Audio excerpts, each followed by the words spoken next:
자, 그럼 이제 우리 수육, 육류로부터 감염되는 기생충 들어갈 차례죠. 자, 이 육류로부터 감염되는 기생충, 무구조충부터 나옵니다. 그러니까 우리 가장 기본적으로 우선 중간 숙주를 구분해 두시면 우선 생활사의 구분이 어느 정도 되죠.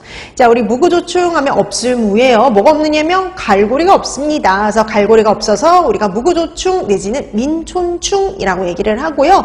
그 다음에 이 무구조충은 중간 숙주가 뭐였냐면 소였죠. 제가 덜 익은 쇠고기 아니면은 쇠고기를 생식했을 때 감염될 수 있는 기생충이었어요. 자, 근데 여러분 이 조충들은 길이가 엄청 어떻다 그랬어요? 길다라고 얘기를 했었죠. 그래서 얘 같은 경우는 3 내지 8m입니다. 그래서 3 내지 8m 정도의 길이에 편절, 마디가요 1000개 이상이에요. 그리고 우리가 두절이라고 하는 머리 부분 있죠. 거기 옆에 생활사 옆에 그 부분 생긴 형태가 그려져 있는데 두절 머리 부분이거든요. 그러니까 거기 머리 부분에 이렇게 보면은 여기에 뭐가 없느냐?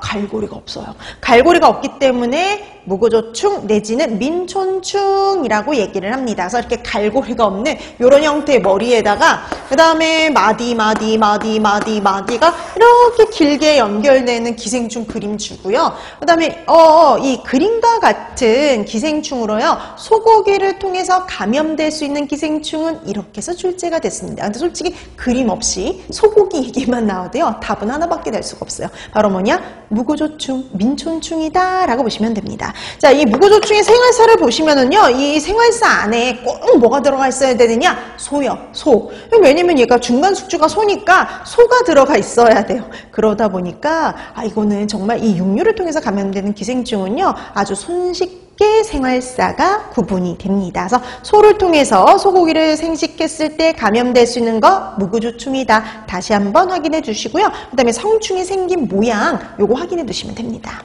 자, 그 다음에 유 하면요. 있을 유예요. 뭐가 있을까요? 갈고리가요. 그래서 얘는 머리 부분에 여기 두절 부분에 갈고리가 있어요. 이렇게 갈고리가 있어서 갈고리촌충이라고 얘기를 합니다. 자, 그래서 갈고리 모양이 있죠. 거기 보니까 갈고리 있고 그 다음에 길게 되어 있는 마디 편절로 구성되어 있는 게 바로 유구조충이라 보시면 돼요.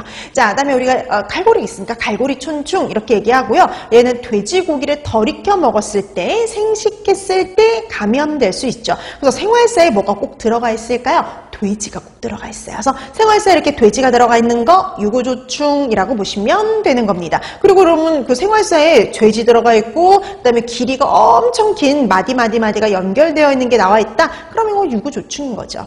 그 다음에 여러분 거기 뭐 우리 시험에는 잘 나오진 않지만 여러분 그 돼지고기 속에 그 낭미충 한번 보실래요? 거기 오면 사진에 거기 꼭 쌀알처럼 생기지 않았어요? 투명한 쌀알? 자, 여러분 그래서 예전에 이걸 돼지고기 쌀알병이라고 부르기도 했어요. 근데 여러분 이게 원래는 이 돼지고기 속 근육 속에 유구낭충들이 우리 체내에 들어오면은 장에 가서 자리를 잡고 성충으로 이렇게 커지게 되는데 성충까지 이제 성숙해지는데 간혹 이 낭충들이 이런 경우가 있어요. 혈액을 통해서 다른 곳에 가서 자리를 잡는 경우가 있어요. 사람의 뇌나 근육이나 피하 조직이나 이런 데 가서 자리를 잡는 경우가 있는데 그런 경우를 가지고 우리가 인체 낭충증이라고 얘기를 하죠. 그래서 이런 인체 낭충증을 유발하는 거 유구조충이다. 이렇게 확인해 두시면 됩니다.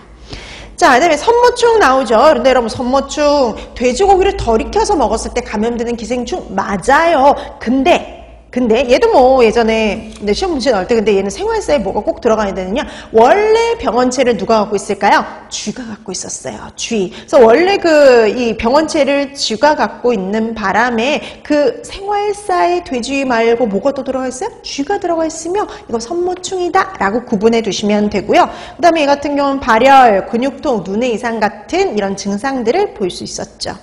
자, 그 다음에 뒷장 넘겨보시면 톡소플라즈마 나옵니다. 여러분, 톡소플라즈마 같은 경우에는 돼지고기를 덜 익혀 먹었을 때도 감염될 수 있지만 또 뭐가 문제가 되느냐? 고양이요.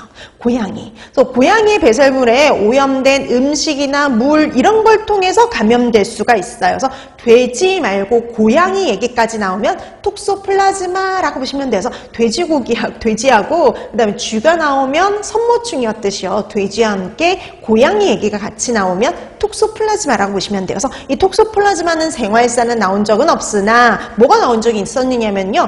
이 톡소플라즈마 같은 경우에는 말로요. 다음에서 설명하는 기생충은 이렇게 해서 출제된 적이 있었습니다. 자, 그래서 그때 나온 것 중에 하나가 고양이의 배설물에 오염된 물, 음식을 섭취함으로써 감염될 수 있고, 그 다음에 발열, 두통, 근육통 같은 이런 증상도 보이고요. 그 다음에 임산부에게 유산, 조산을 일으킨다라고 하면, 아니면 기형아 출산 같은 문제를 일으킨다 그러면 톡소플라즈마라고 봐주시면 돼요. 그래서 고양이의 배설물에 오염된 식품을 통해서 감염될 수 있다라는 거 기억해 두시면 됩니다. 그럼 이거 뭐예요? 육류를 통해서 감염되는 기생충 다 끝난 거예요. 그래서 보면 육류를 통해서 감염되는 기생충의 대부분의 내용들도 다 어디서 봤던 것들이냐면 필기에서 대다수 봤던 것들이고